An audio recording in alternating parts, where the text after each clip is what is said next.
Hello दोस्तों, मैं संदीप पांडे राजनीति विज्ञान विषय के साथ एक बार पुनः आप सभी के समक्ष उपस्थित हूं। सरस्वती ग्रुप ऑफ कॉलेजेस के इस डिजिटल प्लेटफॉर्म पे आप सभी का स्वागत है।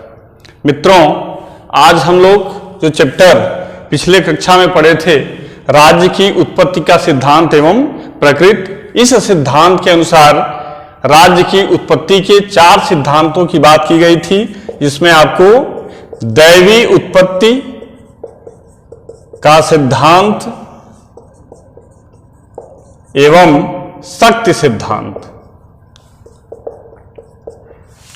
इन दोनों सिद्धांतों पे पिछले वीडियो में हम लोग चर्चा किए थे। और तीसरा सिद्धांत जो है वह है सामाजिक समझौते का सिद्धांत। इस पे आज हम लोग चर्चा करेंगे। और चौथा यानी नेक्स्ट एंड लास्ट सिद्धांत, राज्य की उत्पत्ति का ऐतिहासिक एवं विकासवादी सिद्धांत, नेक्स्ट वीडियो में हम लोग पढ़ेंगे। तो आज हम लोगों का मुख्य विषय सामाजिक समझौता सिद्धांत है। 17वीं और 18वीं शताब्दी में सामाजिक समझौता सिद्धांत सर्वाधिक मान्य था, क्योंकि उस समय राज्य जो पूर्व में हम लोगों ने पढ़ा है, दैवी उत्पत्ति के सिद्धांत के अनुसार राज्य क्या है? ईश्वर कृत संस्था है। और जो शक्ति सिद्धांत है, इसके अनुसार हम मानते हैं कि राज्य रूपी संस्था का निर्माण मानवकृत है। लेकिन इसमें सामाजिक समझौते के सिद्धांत में इस तरह की मान्यता है कि राज्य की उत्पत्ति इच्छा का परिणाम है। और वह इच्छा कैसे? समझौता द्वारा। इसके पूर्व भी, इस सिद्धांत के पूर्व भी महाभारत के शांति पर्व, ये कौटिल्य के अर्थशास्त्र आदि में भी इस सिद्धांत का प्रतिपादन देखने को मिलता है। लेकिन विधिवत रूप से, वैज्ञानिक रूप से इसका प्रतिपादन ब्रिटेन के रहने वाले हाब्स और लॉक एवं फ्रांसीसी विचारक रूसो ने अपने ग्रंथ में, फ्रांस ने लेवियाथन में, लॉक ने two treatises on civil government यानी शासन के 2 निबंध में, और रूसो सोशल कॉन्टेक्ट में अपने अनुसार इस सिद्धांत का प्रतिपादन किया है। तो सबसे पहले थॉमस हॉब्स को हम पढ़ेंगे। थॉमस हॉब्स के अनुसार सामाजिक समझौते के सिद्धांत का उद्देश्य क्या है, किस तरह से समझौता हुआ, प्राकृतिक अवस्था कैसी थी, मानव स्वभाव कैसा था, इसका हम लोग विधिवत अध्ययन करेंगे। क्योंकि इस सिद्धांत में राज्य का जन्म व्यक्तियों के आपस में समझौते के द्वारा हुआ। इस कारण मानव अवस्था को 2 भागों में हम बांटते हैं।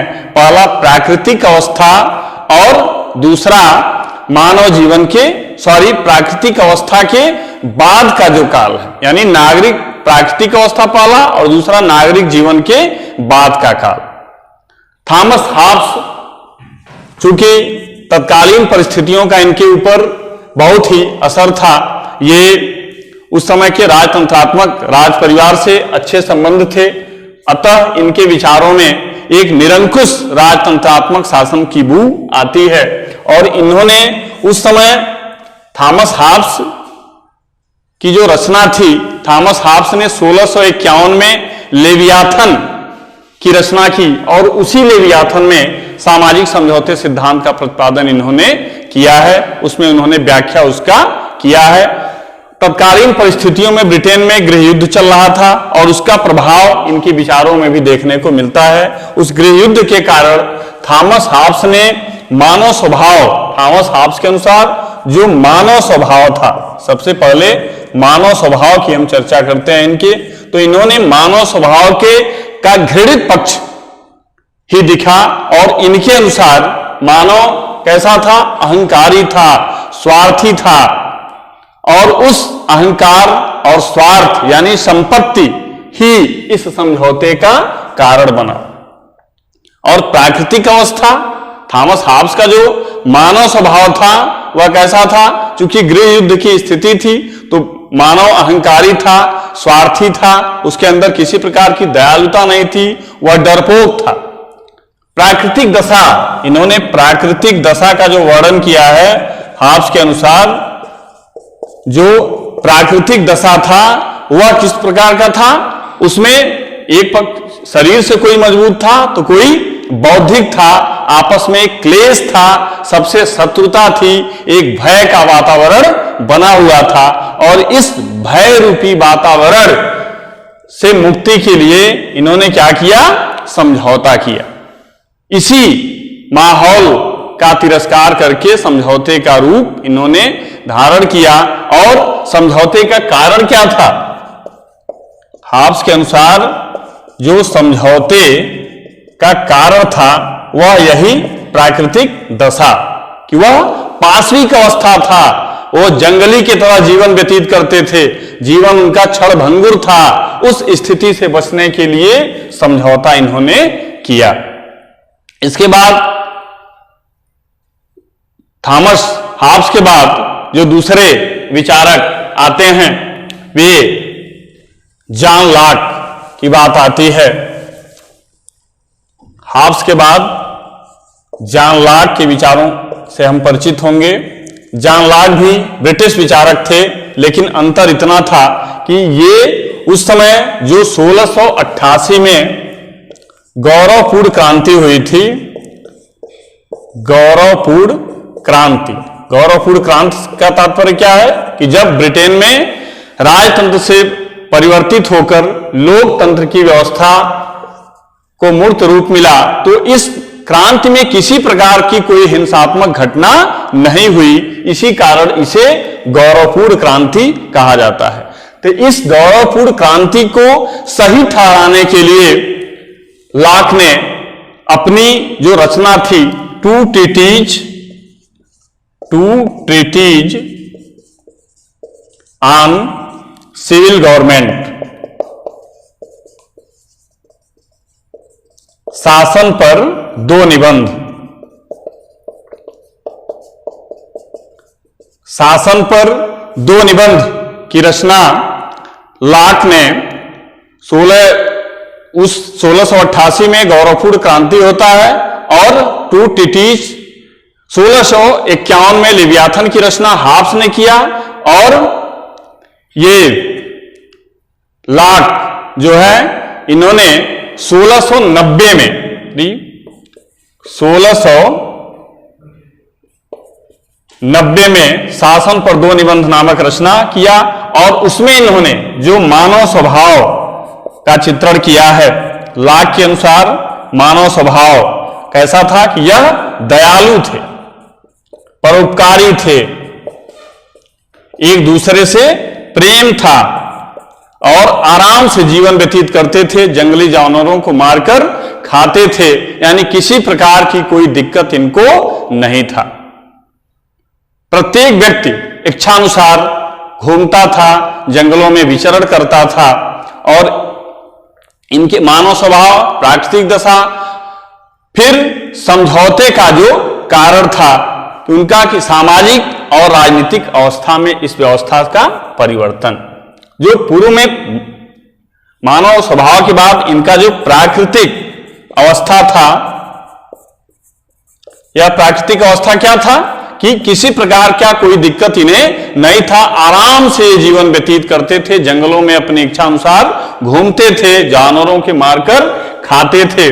लेकिन इस अवस्था का परित्याग कर दो तरह की, एक सामाजिक नागरिक जीवन की व्यवस्था और दूसरा राजनीतिक जीवन, इस प्राकृतिक अवस्था का परित्याग कर नागरिक जीवन और राजनीतिक जीवन का अस्तित्व उभर कर सामने आया।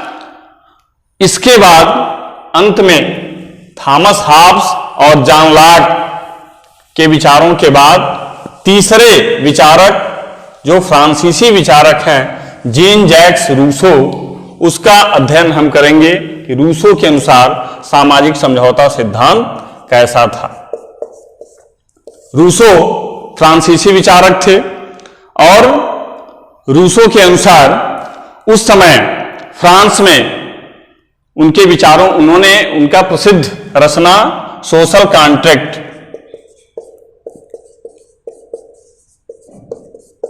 सोशल कॉन्ट्रैक्ट, इस सामाजिक समझौता पुस्तक का इन्होंने रचना किया। और रूसो के इस रचना का कारण ही था कि अमेरिका और फ्रांस में के लोगों के अंदर एक जनतंत्र की भावना विकसित हुई और तत्कालीन व्यवस्था को एक परिवर्तित रूप क्रांति का विस्फोट हुआ। उस क्रांति के पीछे रूसो के सोशल कॉन्ट्रैक्ट को माना जाता है कि इससे उनको प्रेरणा मिली।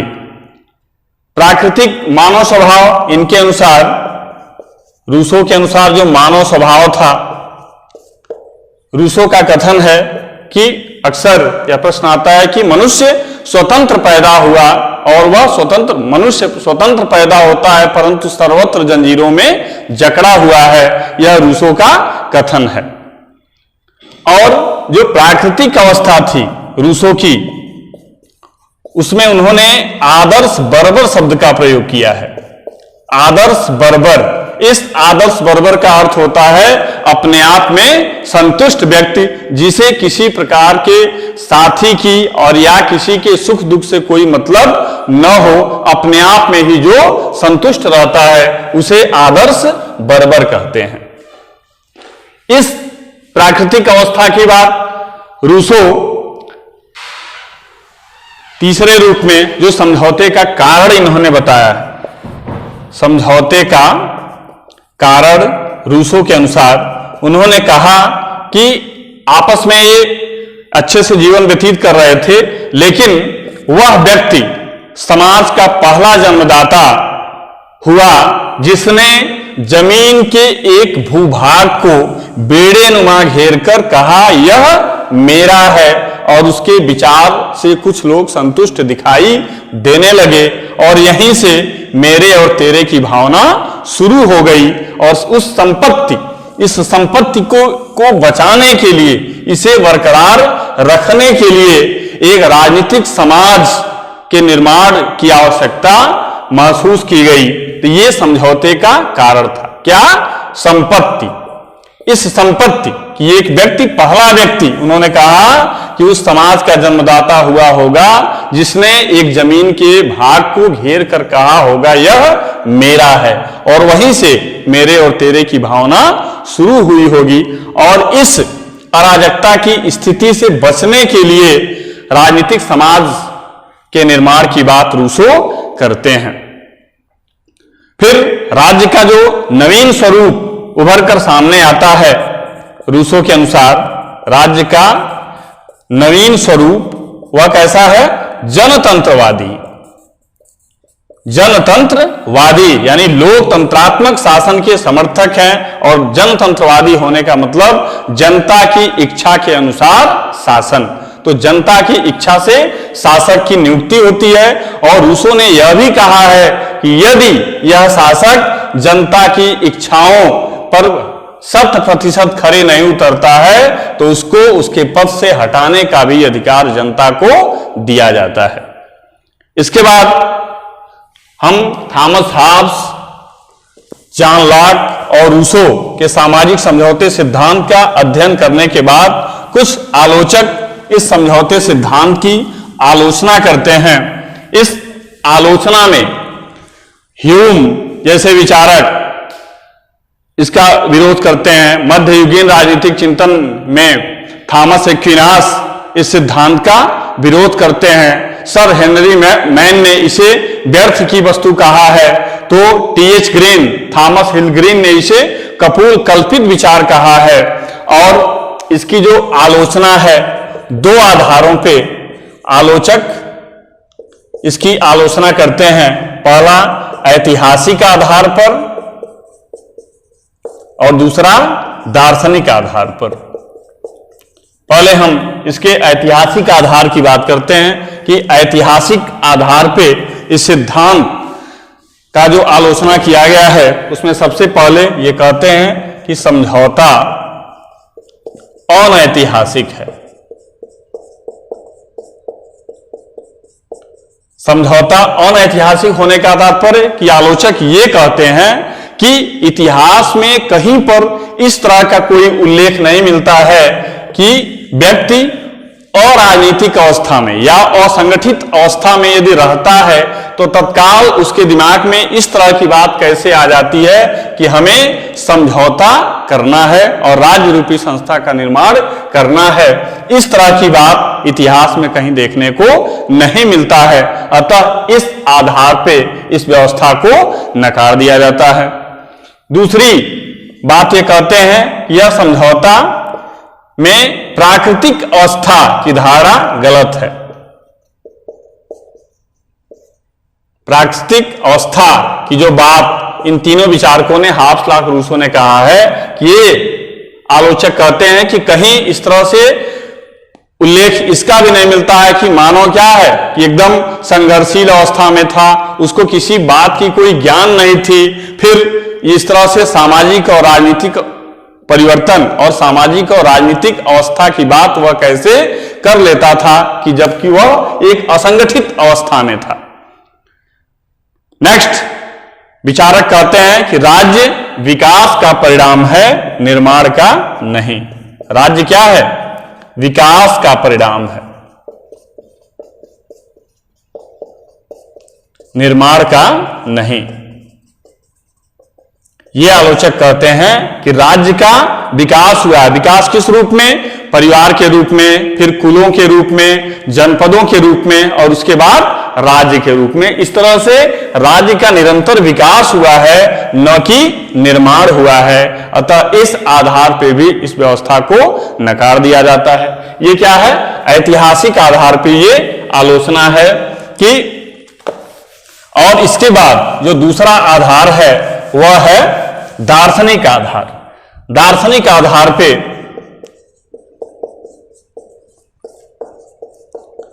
जो दार्शनिक आधार है, इस आधार पे ये कहा गया है कि राज्य का स्वरूप क्या है?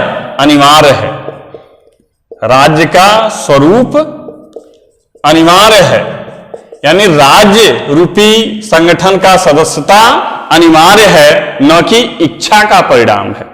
यह ऐसा नहीं है कि हमारी इच्छा या समझौते द्वारा कि हमारी इच्छा है तो हम राज्य की सदस्यता ग्रहण करें और नहीं इच्छा है तो हम राज्य की सदस्यता न ग्रहण करें, इस तरह की कोई बात नहीं है। राज्य की सदस्यता क्या है? अनिवार्य है। अतः लेकिन सामाजिक समझौते में क्या है? इच्छा के समझौता क्या है? समझौता में तो इच्छा निहित है। तो इच्छा नहीं बल्कि यह एक अनिवार्य संगठन है कि हर हाल में हमें राज्य की सदस्यता को ग्रहण करना ही करना है।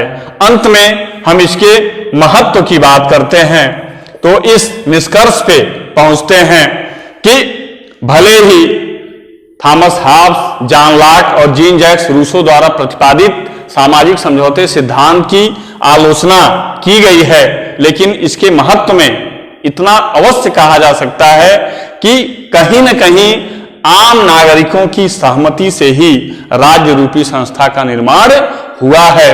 अतः इस सिद्धांत की उपेक्षा पूर्ण रूप से नहीं की जा सकती या इस सिद्धांत को नकारा नहीं जा सकता है। तो हम लोग राज्य की उत्पत्ति के सिद्धांत एवं प्रकृति चैप्टर से 3 सिद्धांत, दैवीय उत्पत्ति का सिद्धांत, सत्य सिद्धांत और सामाजिक समझौते सिद्धांत का अध्ययन कर चुके। नेक्स्ट वीडियो में हम लोग ऐतिहासिक एवं विकासवादी सिद्धांत का अध्ययन करेंगे। आप सभी को बहुत बहुत धन्यवाद।